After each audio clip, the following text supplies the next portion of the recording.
All right, welcome. Welcome, folks. We are talking about getting your first book done. Because if you don't have a book as a speaker, you are missing out on cash, opportunity, and longevity when it comes to this field. So I'm so excited to have this conversation with you, Gio. What I really appreciate about you, I want to give you your flowers before we even get started with the conversation. I've seen so many people say they're going to write a book, and then when they make it happen, usually on the back end of it, it's you. Like most of the people that I see that say it and then they actually complete it for like the last year, speakers and consultants have been you. So I'll give you your flowers for that. And then I I feel appreciate like it. one of my goals is to diversify this industry with as many folks of color, black folks as possible.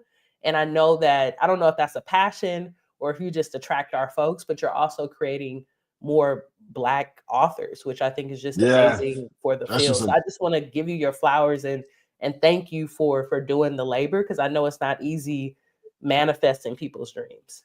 no. Thank you for that. I think it's a God thing that it just so happens that a lot of the black voices are the ones that are being amplified. It's not something deliberate. I don't just talk in Tyler Perry and BT talk or something to, to get it, but I'm just definitely grateful, and I think I'm more mindful now of the fight of those voices trying to be silenced and really trying to go and use the pen to paper to really like supersede whatever gatekeeping or walls that systems could put in place to kind of like prevent us from being able to do what we got to do.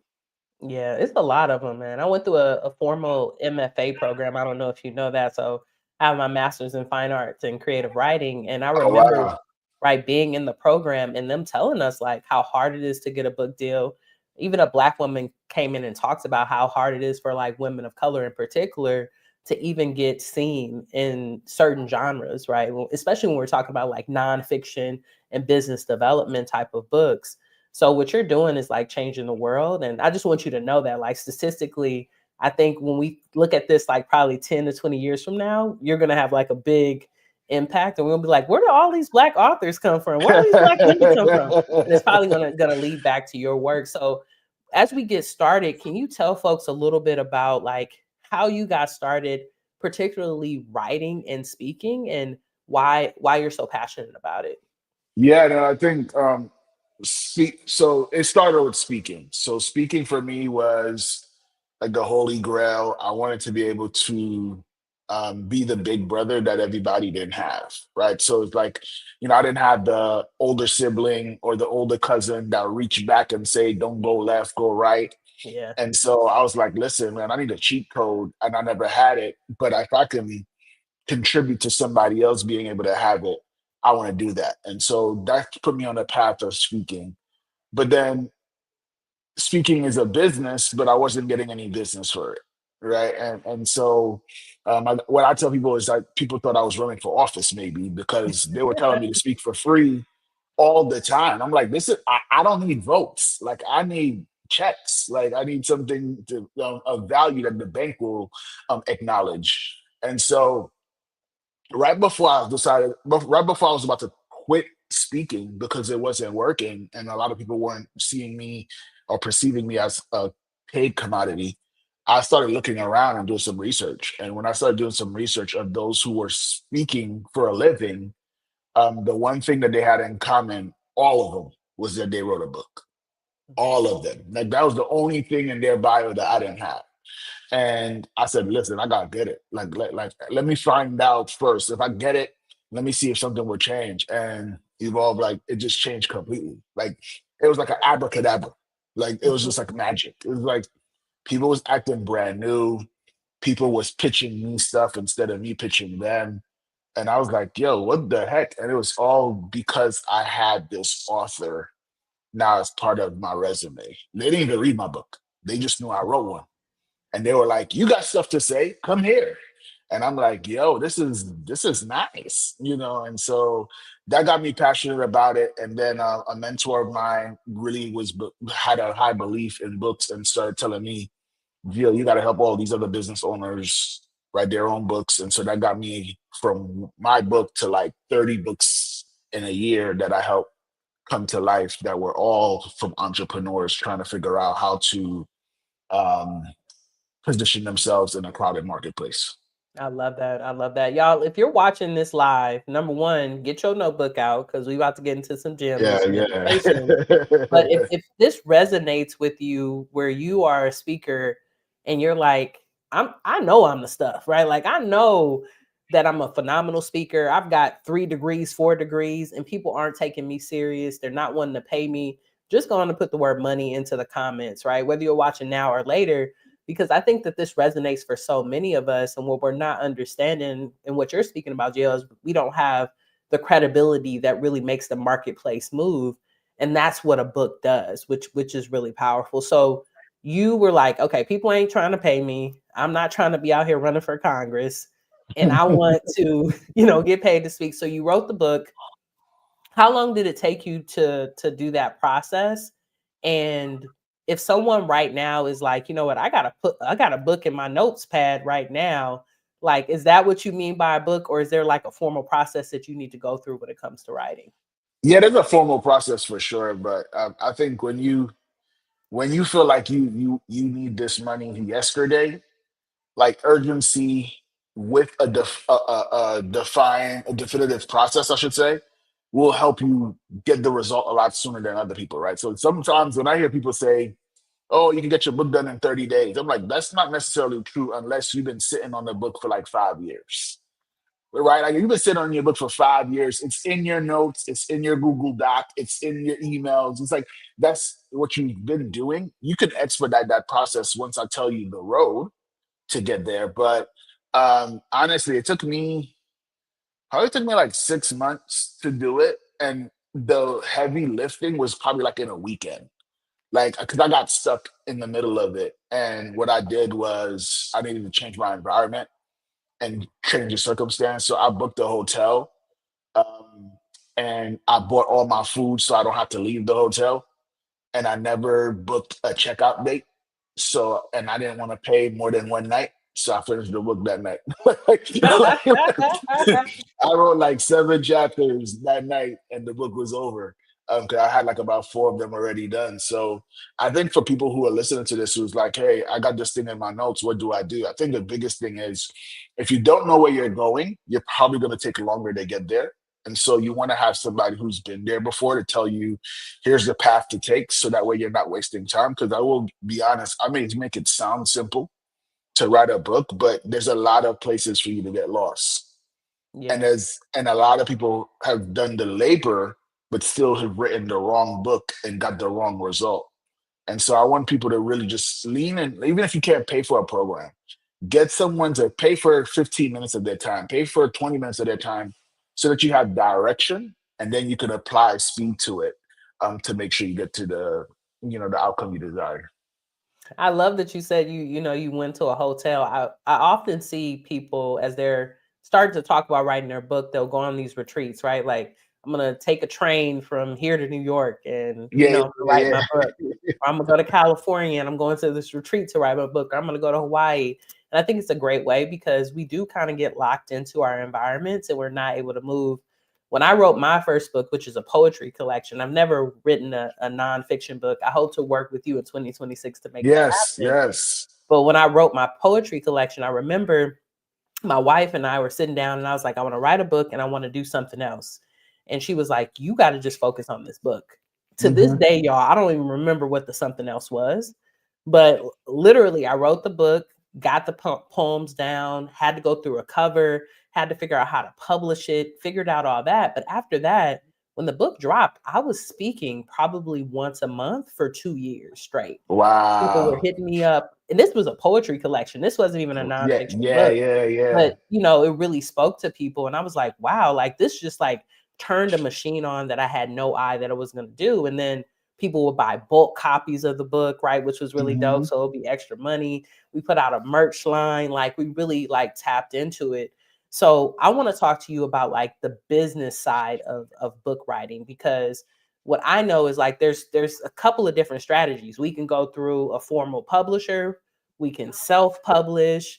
There's Amazon. Like, what is the best method to publish a book when you're thinking about it being a part of your business plan, or is there a best method? Yeah, I think the best method is subjective. I think it's based on what you have.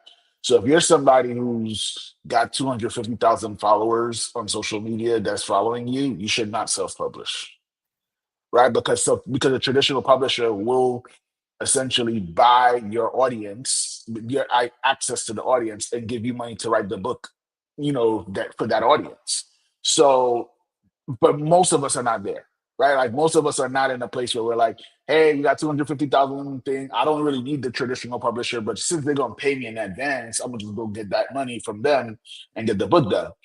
Most of us are in that self-publishing, hybrid publishing where it's like role. And that is the sweet spot that I love because it's a lot more control. So when we talk about business, you're gonna put your business hat on. You're gonna learn the ins and outs of the publishing business. You're also gonna get the ability to have the control of what do I name the book, how do I want it to look. It's more authentically you, and you get more of the money. So you don't have to worry about the royalties being, oh man, I only made this little bit of much. You talked about bulk books. Self-publishing allows you to be able to go ahead and do that and make it very lucrative if you are able to plug it into some really good networks.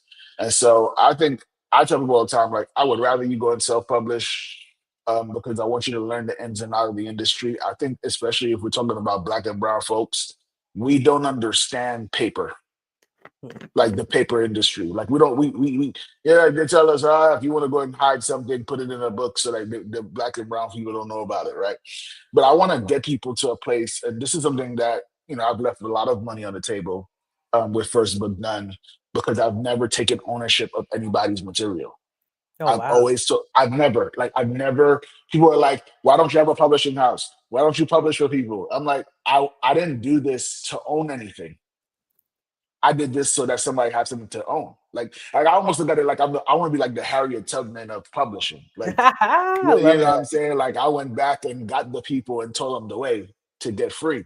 So, with the Underground Railroad. So I want people to learn it. Like I tell you, get your own ISBN number. I tell you why you want to think about it from this perspective. When you talk about the business of it, I tell you, listen, who do you need a yes from? Like this is a business move. This is not a bucket list. I know you talked about it offline. We was talking about bucket list. This is not about bucket list for me. I had no bucket list goal of writing a book. It was a means to an end, but a very good means that led to a very good end. And so I want you to put your business hat on and think about strategically which doors do I need open that every time I keep knocking on it, no one opens the door? Or what rooms do I want to occupy or be spoken of, even if I'm not present? And that's where the book could infiltrate those rooms. And so I want you to think about it from that perspective. It needs to be a solution to a problem. What problem does your business currently have that you want to employ a book to go work on that for you? Mm, I love that. I love that because then people are going to want to bring you in to solve that problem as a speaker, as a consultant, as a thought agent, right?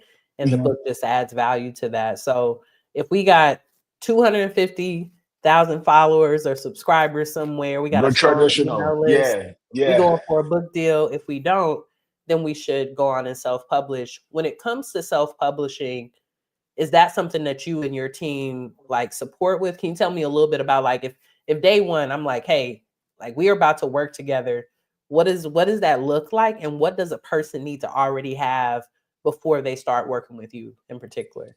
Yeah, I you don't really need to have too much other than an idea. Okay. Right. Right. I'm looking for an idea, but I'm also looking, like, the check mark for me. Like, here's a red flag. A red flag for me is if you told me since the age of 3 I wanted to write a book. If you tell me that, I'm 99% trying to figure out how to get out of the conversation, right? Because at that age I can't fathom you thinking of thought leadership. You made me thinking I want to write the next Clifford the Big Red Dog. That's a different story, and I don't specialize in that. But for someone who's starting off with me, it's really an idea. You've run into a problem. When I say a problem, I mean you've started to try to market your services. You have a taste or temperature of what the situation is. You're not a window shopper.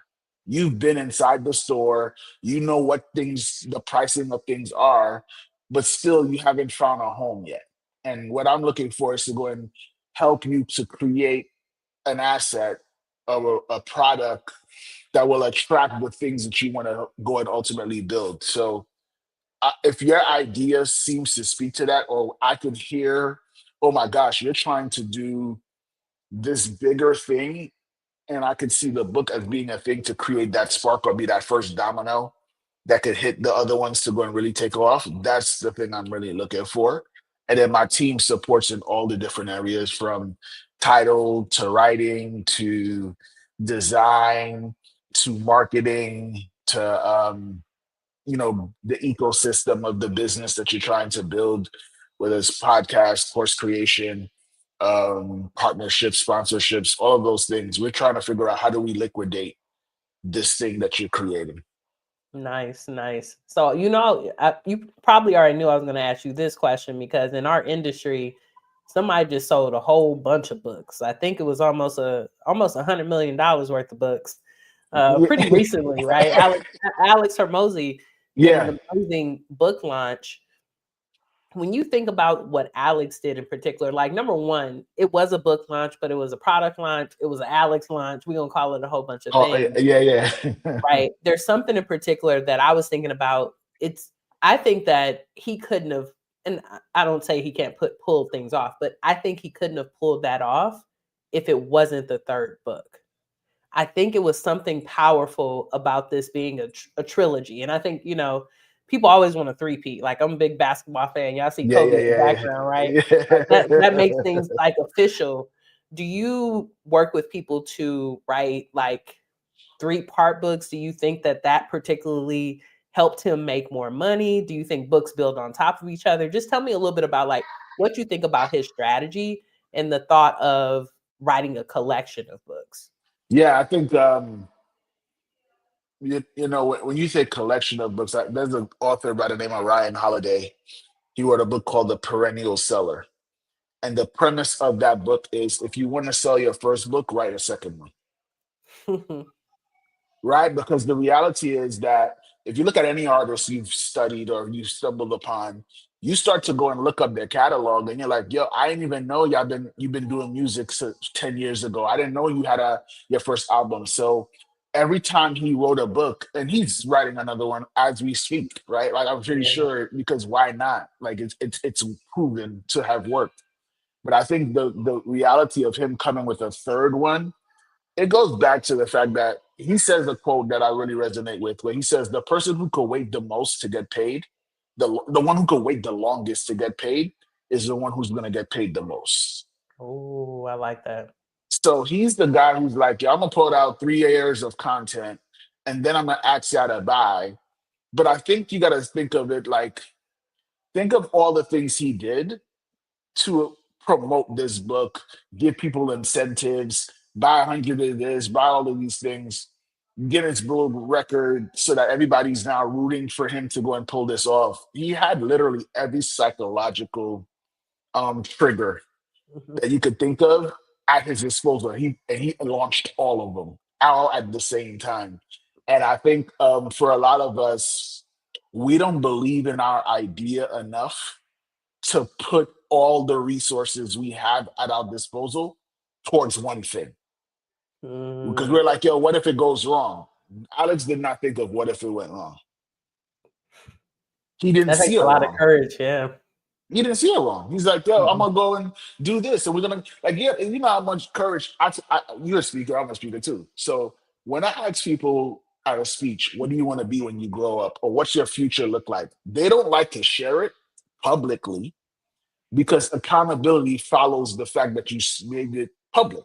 So if I go and say I want to be a doctor, now my classmate sees me taking English literature. You're like, yo, I think you was gonna be a doctor. Your program don't look doctorish.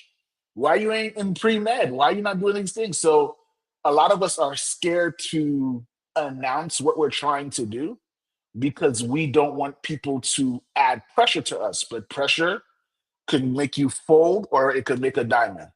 And Alex was like, "Yo, I'm gonna make this an diamond." Like that, from the ads to the affiliate commissions that he was paying out to people. Like I saw people who never promote anybody else's stuff Promote promoting them. his book, promote Yeah. him. And I'm like, when did y'all know each other? Like, what's going on? But I'm pretty sure he had stuff in place that made it like a no-brainer for people to participate in it. So to your point about like, is it a trilogy?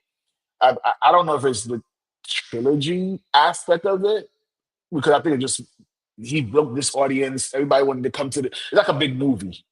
It was like Mm. the internet marketing version of the Oscars slash Super Bowl slash whatever, right? And so everybody went to be there. I was in my car listening to it. Like I'm just like, I just gotta listen to some of it. So, but I think it goes back to, if I was to sum it up, it's, do you believe in your product? And I'll be honest with you, like I've had moments where I'm like, I wasn't envious of his result.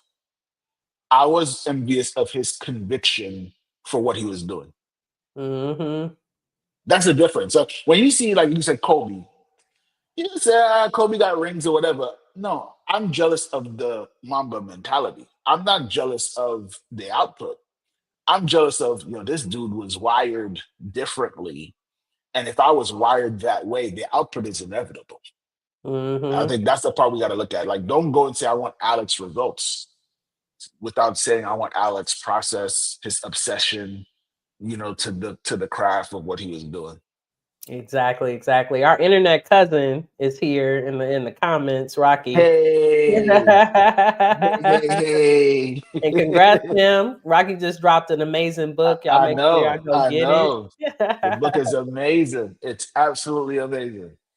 It's But really, yeah, really good. I think what you're speaking to in particular, that patience in the marketing, so many of the people that I've seen you work with, they start sharing that they're writing the book a long time before it even drops. So maybe we can talk a little That's bit yeah. about like what does that marketing look like to be successful? Because what I know is you can't just say I'm writing a book today, drop it tomorrow, and expect to have the same success that No, no. Alex or even some of the authors that you've worked with have done. So what does that marketing process look like? As much as you can share, Yeah, if you no, I'm wouldn't a, share I'm a, I'm with a, your I'm private an, I'm an, clients. I'm an open book Yeah. until the time expires, right? So Yes. once our time runs out, I'm like, all right, well, I can't share no more. But, but one of the first things we do is we do say we're writing a book. Like that's strategic. We Mhm. let people know, and we do it in a way where we're building curiosity. So it's not even like I tell people, like the first move is not even telling people I'm writing a book. It's like, oh my gosh, I've been working on something for the past few years. I'm so excited about it.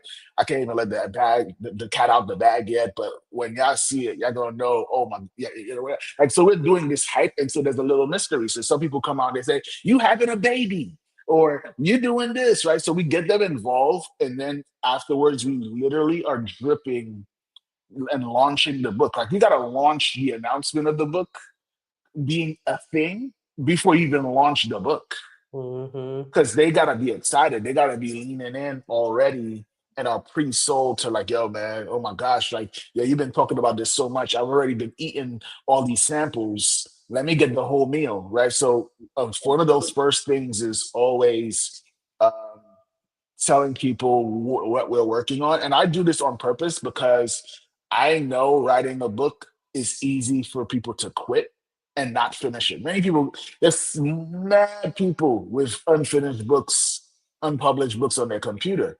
Why I want you to make the announcement is because as much as there's negative peer pressure, I believe in positive peer pressure.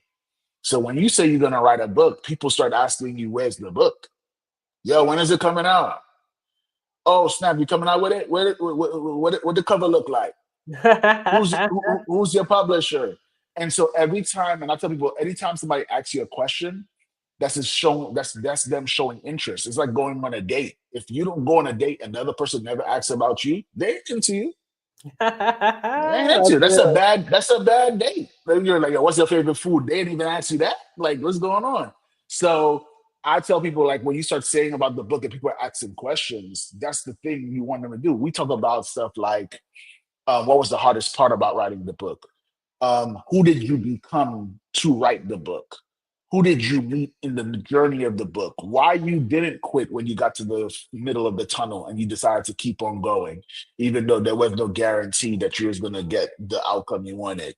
So we do all of these storylines and different angles to make sure to keep the book on top of mind and keep it interesting, because it's tough to promote the same product every day. Right. You know, Yeah. McDonald's keep coming out with McRib and switching it up to this, like, because it's like because people like novelty. So when you go and say, buy my book, buy my book, buy my book, buy my book, it's coming out, it's coming out, it's coming out, it's coming out. You get tired of it. So you have to be able to say the same thing, but speak of it from a different point of view. I call it the This Is Us method. Mm. Have you ever watched the show This Is Us? You ever heard of it? I have, Yeah, and so I cried a couple episodes. I booed. me too. Right. So the This Is Us method is basically, there was one season where there was an incident that happened in the show, and instead of coming up with new episodes, they basically just showed the same incident through the point of view of every different character.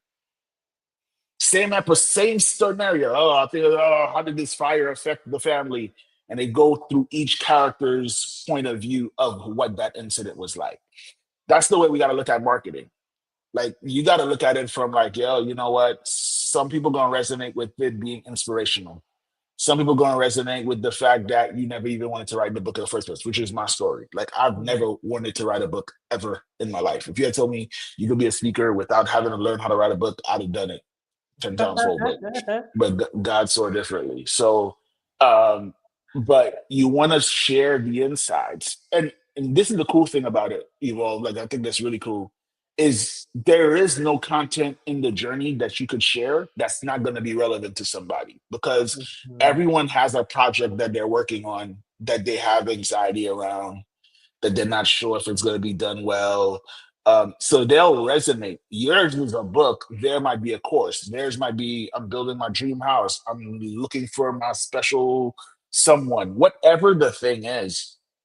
So there's a high level of relatability that can come from there if you lean into it and don't get tired of talking about it. This is what, like, you have to think about. Like, Alex Armozy paid, I forgot what he said. I think he did like $4 million in advertising or something that he spent, Yeah. like, to create all those ads. The guy with the green costume, the book dropping from the ceiling and him catching the book. Like, it's like Big books that he had. He all had these those super visual big books hooks. too. Yeah, so you see these things, and he's like, I gotta find 50 different ways to talk about this book. Some people are gonna resonate with funny. Some people are gonna resonate with serious. Some people are gonna resonate with the fact that I'm trying to break a record of selling the most nonfiction books in a certain time span. And so you got to give people a lot of different baits, because everybody got different flavors. You got a Baskin Robinson's joint, and like, you got to give them vanilla, all 31 flavors in Yeah, terms just of make your sure it's angles some and black approach. walnut in there if you're gonna do it, y'all. That's my favorite, black walnut and Rocky Road. What? I'm so simple. I'm just like, if it's getting vanilla, man, I ain't got no. I don't venture that far off the ice cream stuff at all. This is a Black good one. walnut. Rocky said, I told chat to give me 25 different emotions I can use to sell my book and build content from there. That's a great point. That's so good. That's so good. I think it's so important to, and I'm glad she says emotions, because emotions move people, right? So I think a lot of people don't do that. Like, they don't think of, how am I supposed to talk about this? They say, how am I going to talk about this one thing every day, versus thinking about, well, how many ways can I talk about, how about the thing? And there's so many different ways. You could get one for each day if you really like try. I love that. I love that. So, folks, if you have questions for Geo, please go and put them into the comments, put them into the chat. We want to get those questions. If you're a part of the Profitable Speaker Circle, I know my members, so I will pull your questions first. If you're part of Speaking for Profit Academy, we'll put those questions as well. But a question I want to ask you, and this is me getting some shameless coaching from you, because No, yes. that's what these interviews really are for. My question for you is, one of the things that I want to do is a rebrand, right? And we've kind of talked about this offline. A lot of my work is in identity, DEI, because that's what I did in corporate. But now that I have all these amazing skills in sales and speaking, I want to make a pivot. Is a book a great way to pivot your brand? Would you say that? And if so, how have you worked with people to pivot or shift their branding when it comes to developing a book? Great question. I think it's an amazing way to do rebranding. I think, and you don't have to look that far to find that to be true, because just turn on the TV every morning and you'll find a celebrity who's trying to rebrand themselves, and they went and published a book, right? So there's no maybe Amarion coming out with a book. That's a rebrand. That's Definitely. that's Amarion saying, you know what? I made some good money doing my heart pounding out of my chest with all these dances, but I just want to just make some money wearing clothes sometimes. Like, you know what I mean? Like, Or I meditating. want, He's on his piece right now, meditating. yeah, this people want that. Like, you got Yeah. the Eve coming out with a book. I just saw Brandy is coming out with her memoir called Phases, I believe, and she's coming off with that on the back end of the tour that she's doing with Monica. So you have all these people who are like, listen, I want to be seen differently, almost like how LeBron says, don't tell me shut up and dribble, right? I have these other ideas that I want to do. I feel like the book will allow, it's almost like I never saw Men in Black, but you know, when they like flash the thing or Yeah. whichever You movie never it saw is. Men in Black. We'll go back to that. But yes, when you flash people. Oh my gosh. I don't know why I said that for. Like, I'll be always saying something that people go say, you know what, we gonna play Black Card Revoked when we done with this Yes, stuff. we are. We are immediately. But the and I think I even mentioned the wrong movie or whatever, but like the flashing of whatever to like wipe out your memory, right? So I feel like the rebrand, it does a great job because you have a lot of space to show people what you do. Because here's what happens when you want to rebrand, you are just telling people, I used to do this, I now do that. The book, using it as a rebrand, allows you to not just tell people you pivoted, but to give them episodes where they could visually see the change, right? So, like I said, celebrities do it all the time. I think it's a great opportunity for you to, like when we talked about it, to say, hey, I want to show people this stuff, because now you're going to take your one-page resume and stretch it out over 150 to 200 pages, where people are going to see the sales, they're going to see the speaking. You're going to have examples of, hey, this didn't just work for me. Here's all the people in my academy who's applied this very same principle. So there's case studies in between each chapter that's showing people applying these strategies. So now people are going to be like, yeah, I'm sold.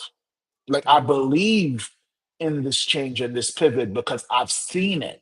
And this is where I feel a lot of people are dropping the ball, is they don't understand that show and tell is not just for children.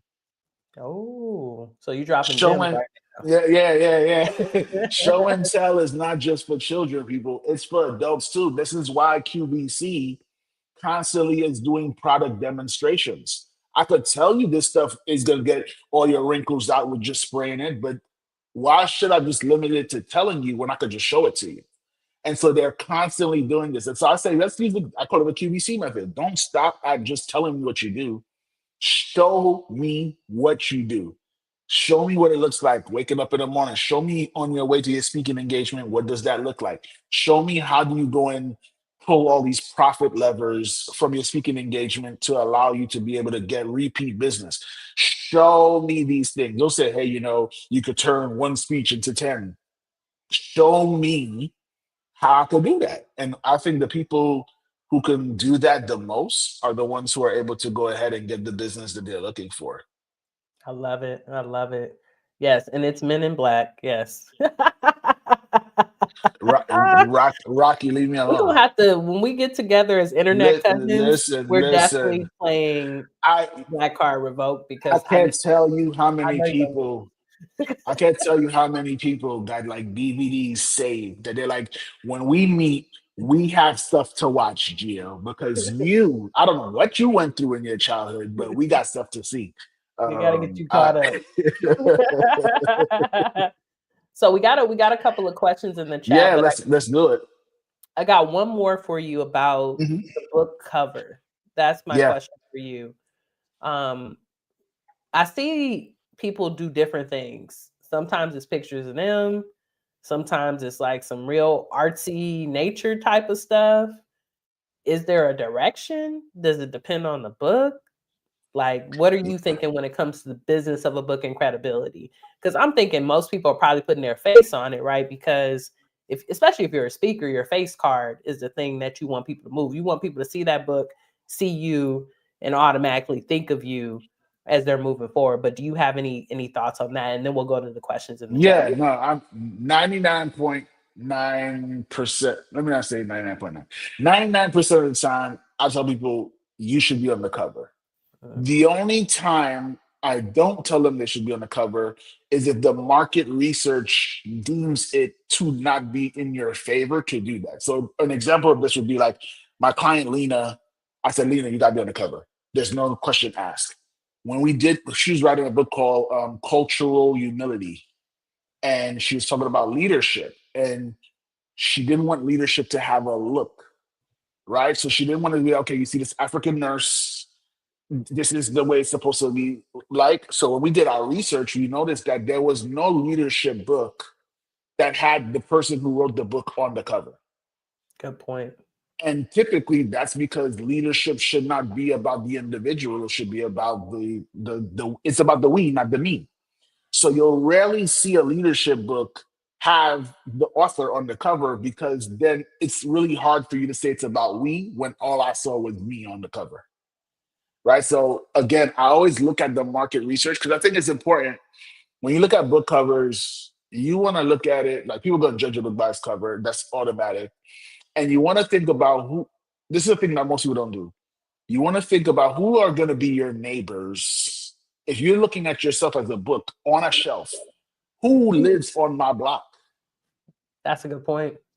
You gotta know. You can't be like coming over here like, yo, all these houses look a certain way, and you coming out here and painting purple. Nah, they no, no, no, no, no, no, no, no, no. Like, we gotta maintain the value of the whole block. We can't have you coming over here painting the doors purple. Like, you don't drop our property value down. So it's important for you to understand that while we want to be different and we want to stand out, sometimes you can stand out to a point where it's detrimental to the thing that we're trying to accomplish. So the goal is, what are we trying to accomplish? I'm trying to go and get this book into as many places as possible. What is something that's going to repel someone from doing that, or from the book being able to do that? And sometimes that might be you on the cover. Now we're going to be on the back cover for sure. Lena's on the back cover, but the front cover, having her on there was not going to help the book sell. So the cover should always be like, everything should communicate in a way to help the book sell. So when you said artsy and all that stuff, um, my first book cover was very artsy. It was called The Thirst Is Real. And Oh, the it was thirst a, is real. Okay, Geo. yeah, yeah, Was this before or after the kids? I don't know, Geo. listen, you see, so I wrote the book. First of all, it had nothing to do with that stuff. Like, so I had to address that up front in the book, because most people was like, yo, you writing something juicy. Like, tell me how we gonna get this relationship. I'm like, no, no, no, no, no, no. This is about a relationship with your dreams, not a person. So, but when I said the thirst, I was using the metaphor of like our lives. We're always trying to accomplish some type of goal or dream, and how water, I want you to chase that dream as if somebody who was thirsty for some water in a desert. So in the visual part of me and the artsy part of me was like, yo, the book cover gotta have this silhouette hand reaching for a glass of water in the middle of the desert. Oh, you went there. I went there. So I had the book cover, and I looked at it, and my mentor at the time was like, Geo, like, why did you do this? Like, why is the art thing there? I said, well, then, it's you get it. Like, you could see it, like the person reaching and they reaching for the water, but if they don't get the water to go fade and evaporate it. And he's like, yo, listen, that's too much. That's too much. You're not helping the book by doing that. Now, if you want to be on some art gallery, that's cool. But this is not helping you make sales. So, Evolve, I literally went to my photographer's house, and he had the camera out. He was downloading some pictures. And I literally told him, like, yo, take a picture of me sitting on this step right here. And at that time, that was the highest quality photo that I had on my computer. And I just swiped it out. Literally, I didn't care if it was the best picture. I said it's the highest in the megapixels. and we changed the cover, and it changed the game because people were just able to see me. Like they're like, and that's what I wanted to brand. The picture and all that stuff was just me being too clever, too cute. And if you feel like your cover, if you do your cover and you're like, oh my gosh, like people gonna, mysteriously figure out this puzzle that I created. No, that's called confusion. And when people are confused, their mind says no. And what we're trying to get people to do is say yes. So I don't want to hurt myself or stab myself in the foot. I can't go and do those cute artsy stuff when it comes to covers. Yeah, I love this. And when you're mentioning the leadership books, I'm thinking about like John Maxwell Yeah, and I some ain't of never the seen other him on the folks. cover. I never even knew what the man looked like until like, he was doing a seminar somewhere, and I was like, "Oh, Yeah. why is everybody wanting to go to this thing?" And then I looked, I said, "Oh, it's John Maxwell." I had no idea what he looked like, which is actually really Mm. powerful to know that he has like all of these books about leadership and mindset, and it is so team oriented. And I mean, I'm sure he's on the back of one of these books, but he doesn't make it about him. So that was a great gem to drop. So we've got a No doubt. question about pricing. So love the insight. How did you determine pricing for your first book? Is there a formula or strategies that you recommend authors to explore? Great question. So this I give full credit to my mentor because he's the one who's helped me with the pricing. Again, first and foremost, you got to do your market research. So you got to know what are books normally commanding in this genre. So if I'm a nonfiction, self-help, leadership, motivational, what are they charging? Doesn't mean you're limited to that, but I just need an idea. After that, then I'm looking at, okay, if somebody was to buy my book, and this is the part that my mentor told me. He said, Geo, if you price the book at $15, because typically you'll see them like $14.99 to $24.99 or $15, $20, $25, even up to $30. What he said is if somebody's buying your book, you want to make that transaction as seamless as possible. And you don't want to have the headache of change. So if you charge $15, they're going to give you 20, you got to give them a five back, right? Or they got to give you 10 and a five to get it. So he was like, just charge $20. Everyone knows there's a $20 bill and the transaction's over. You don't got to worry about no change or anything like that. And so most books you will see is in that $20 range. If you do go with a hard cover, you can typically add $5 to $9 to that price point of the paperback to go and come up with the pricing. And then the digital or ebook version of it is typically like 30 to 40% of whatever the paperback price was. The other thing that you want to be mindful of is when you're doing bulk sales, if you drive the price of your book too low, you can't give people discounts for bulk sales without hurting your own pocket. So when I charge $20 and then I say if you buy 500 copies, I discount it to $14.99. Now they're saving $6 per book, but $6 per book times 500 copies is $3,000 that they saved from that. And I don't really hurt because in the self-publishing space, it only cost me $3 to print it.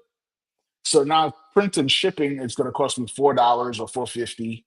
I got it for $14.99 for each copy, and then it's times 500. Now I'm really making some good money in regards to that. So that's really the private. I typically don't go above. I typically tell everybody 19.99 unless the market tells us something different.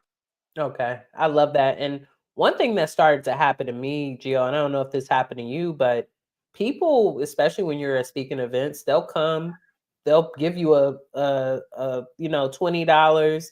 And let's say your book is 10, keep the change, right? They give you $50, keep the change. So sometimes people even show a little bit more love on the back end. And I think that that's also cool, right? That they're able to support you and kind of pay even more than that if they want to for the book. Like people have paid me for my poetry collection like $40. Like, here, Evolve, I just want to give you an extra tip and show you some love. So people do that as well. And it's important that this is also why it's important to have a product beyond just you speaking. Yeah. Yep, exactly. So we don't have any more questions in the chat, but I got one more for you. If anybody got a Keep question, going. go on and put it in there, and then we'll wrap it up. Let's tie this in, right? Because we talked about you were like a speaker and wasn't nobody trying to pay for you.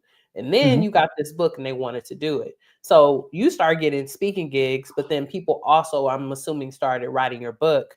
Are there any other ways that we can make money from this strategy that we're not talking about? Right? Like, are there other ways that we can leverage the book in particular to make money? Yeah, and I think that there's ways. I think a book translates very well to courses Mhm. because they're already in chapter form. So you just call it. You go from a chapter to a module, and it's like because different people want to consume the information in different ways. So some people want to be able to hear you deliver it over video. Some people want to be online and go self-paced. They just like being on a computer. They don't want to read the paperback book itself. The cool thing is when you do take it and repurpose it to something else, they typically come with different price points. So I remember I wrote my book, The Thirst is Real.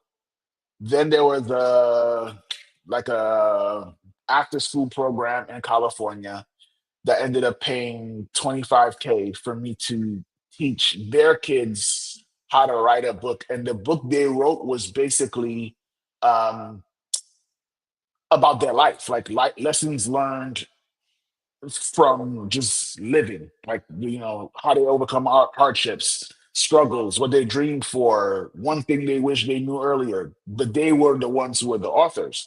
But the book that I wrote would have like they would have never hired me to go and teach somebody else how to write the book if I didn't write one.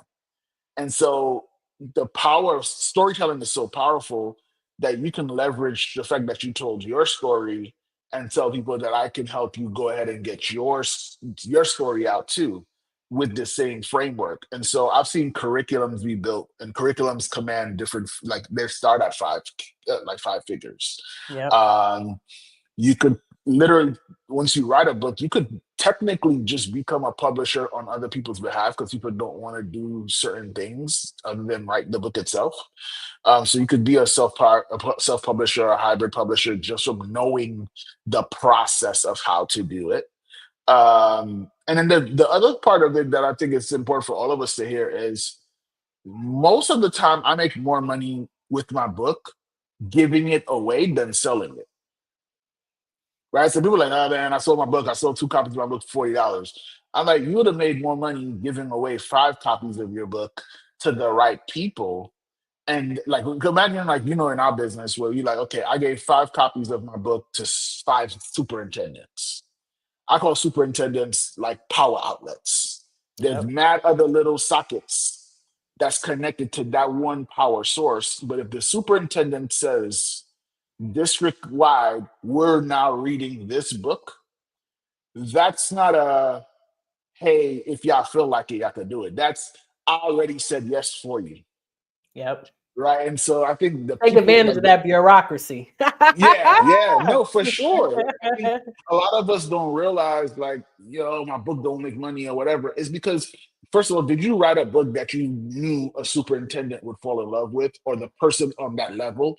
So one of my clients, Patrice Shepard, she wrote a book about how to go through the breast cancer journey differently. It's literally called Doing It Differently, because you have this whole school of thought of when cancer comes, it becomes cancer sucks, F cancer, all this thing, and it's not wrong. Whichever way you got, cancer sucks. It's true.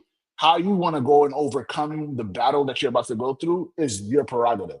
But her prerogative was, I gotta just be positive. Like if cancer is gonna take something from me, I'm gonna take something back. And so she had this whole framework of how to do it in a positive way. But when we started to think about writing the book, we didn't think about the breast cancer patient. We thought about the oncologist who's always giving brochures about medications and stuff and not giving them a real story to read about how to go through breast cancer. So now the game is different because now we're plugging into networks. We could plug into insurance companies and say, hey, yo, stop buying. I know you got to get the medication stuff because pharma pays a lot of money. But slide in a positive book that competitor wouldn't do, buys that bulk, and then all of a sudden you're able to make a lot more money. So I just feel like the book allows you to imagine ways to make money that without the book you never would have thought of. Yeah, I definitely agree. I mean, we talked a little bit about that at the beginning. Did I lose you? Uh, Oh, there you go. Okay. am I here still? Can you still hear me? Okay. But yeah, there's I so see many you ways. fro. There you go. There you go. I Okay, can see cool. you. You're frozen too on my end, so I know something is unstable, but we'll figure it out on the back end.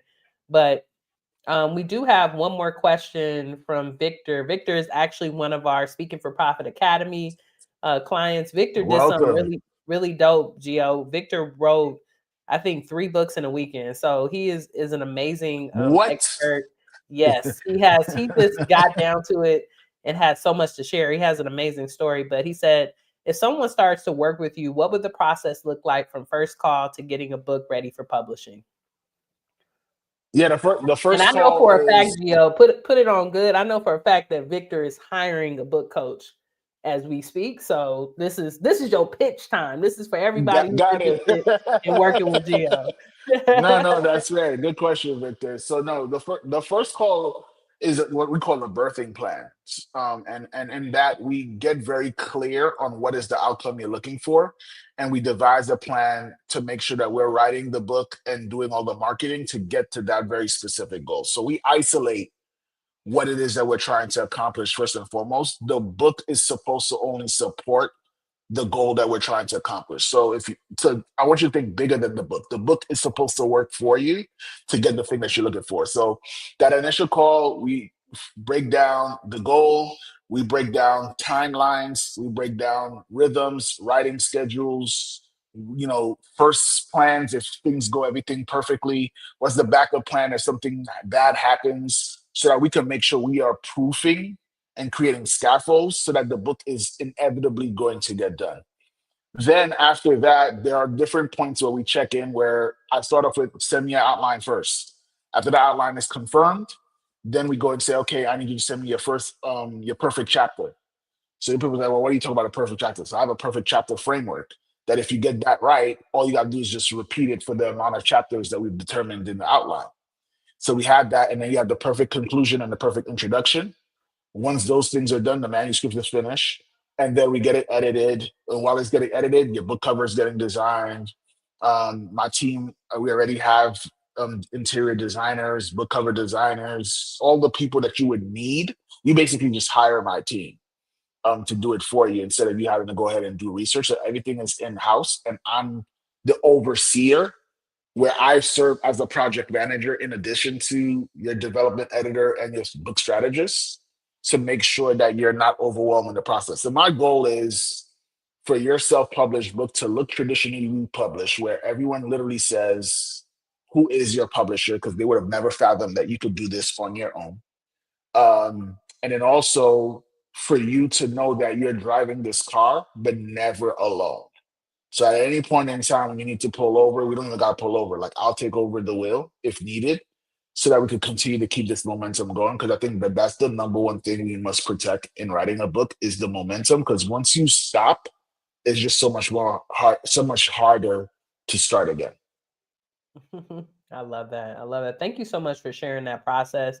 Victor, please go on and I'll drop Geo's like information. I know that he's probably interested in getting on a call, Geo. So send me I know you gave me a link to your course, but send me Yeah, your calendar link and I'll get it over to him as well. got it.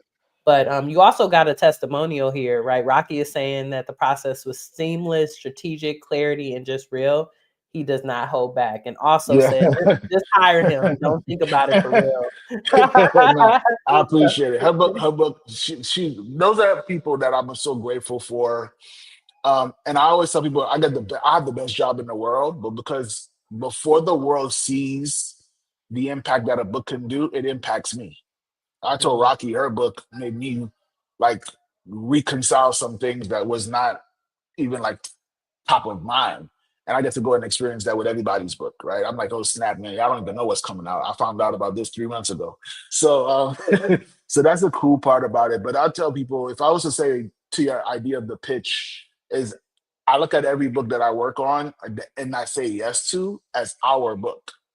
So I take it personal. I care about it. I'm the one looking at the bestsellers list, even though you didn't think about it, and taking screenshots to make sure that you know that the effort that you did got the result that you may have been looking for, or hey, it's a byproduct of the work that we've done?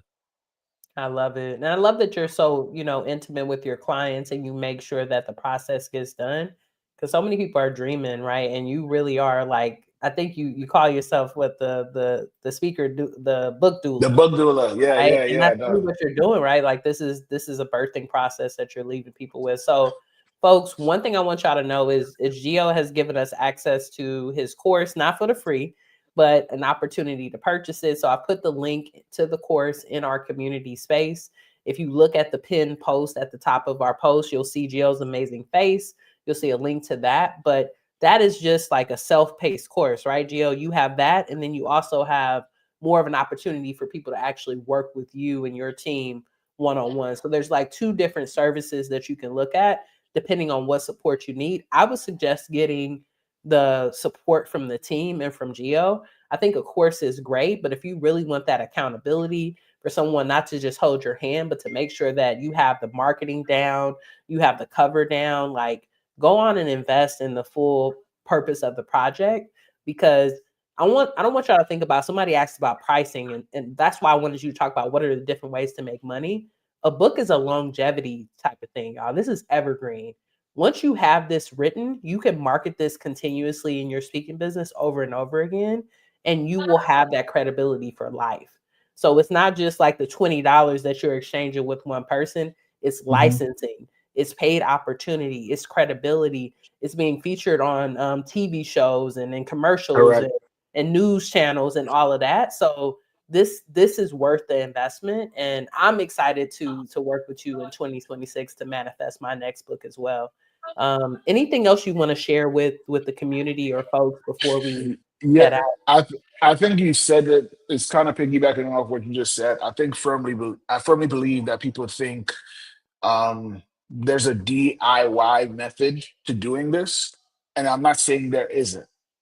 What I am saying though is I think you're thinking of yourself too small if you're trying to do DIY it, right? So I could go ahead and clean my house and build the bed and all this stuff, or I could play with my son, laugh with my 4 month old daughter, think about the problem that my wife has that she doesn't even know is a problem yet. Like that's the stuff I'm able to do because someone else is doing the work with me. And so I think one of the biggest mistakes people make when they're self-publishing is they try to figure out on their own. They go for the cheap. And I'm like, listen, don't go for the cheap. Like think of your book like it's a wedding. Don't just go ahead and just like people when they go and do their weddings, they don't hold back because their intent is I probably ain't gonna do this again. Like ideally, right? I want you to look at your book as this is your first book. And while Alex Hormozy, we talked about him in his trilogy, that first book set the tone for every book that's to come. And so, with you're working on your book right now, do not give that first impression doesn't have a do over. So come correct. Like, don't come with that bad book cover that you figured out on Canva and you mad hype because we bought you a template and you slid your picture on the cover because you said 99% or whatever. Like, I want you to think like the great graphic designer has access and knows typography and fonts at a level where that looks like it's a Gucci thing versus you buying something from Sears, if that even exists anymore, right? So I want you to think that just the font alone speaks to, oh, this is elegant. And most people make decisions subconsciously. So they're looking at your cover and they're determining if you're a $5,000 speaker or a $500 speaker just off the font of your cover, just off the back cover, not looking professionally done. And so I don't want you to um, have a book that's sitting in your house that you're ashamed to sell because you didn't do it correctly. It reminds me of a gentleman, Anthony Ganji. He wrote a book. It was called Inmate Manipulation, and he had this book online the whole time. And I said, "Yo, why are you not selling the book?" And he literally said, "I was embarrassed by the way it looked. Oh, We didn't change one word. Evolve. Listen to me. We didn't change one word in the book. We just rebranded the way it looked. The cover was A1 next level. We changed the title to make it A1 so that there's 100% clarity. He went in to sell like I think over 10,000 to 20,000 copies of the Wow. same book that was collecting digital dust. And so this is all to say when you get the professional, you act brand new. And I want you to act brand and I wouldn't say this, you're not acting brand new. People are able to see who you always were supposed to be, but they now are able to go and get a fresh version of I love it. Y'all give it up for Geo. Put the word money in the chat if you're ready to it. write your first or next book the right way. And if you're going to hire a friend of S for P, I just want to thank you so much for your time, for your energy. I know you could be spending time with the family, but you spend time with us. And I just want to give you kudos for continuing to be that doula. I'm so thankful. I'm so thankful that our clients will get an opportunity to work with you and to establish this. So thank you so much for being here, Geo. Y'all, we will Thank share you. that. We'll share the information to connect with Geo in the description of this video. If you're watching it in replay, and if you're not in the Profitable Speaker Circle, please join our free community. We will have these type of conversations on a weekly basis to be able to support you all with not just growing your speaking business, but growing your speaker brand and your ecosystem. It's not just about one gig. It's about having longevity and building the credibility so that you are a household name. So thank you again, Geo. Thank Thank you you. so much. All right, y'all. All Until right. next time, peace. Peace, peace.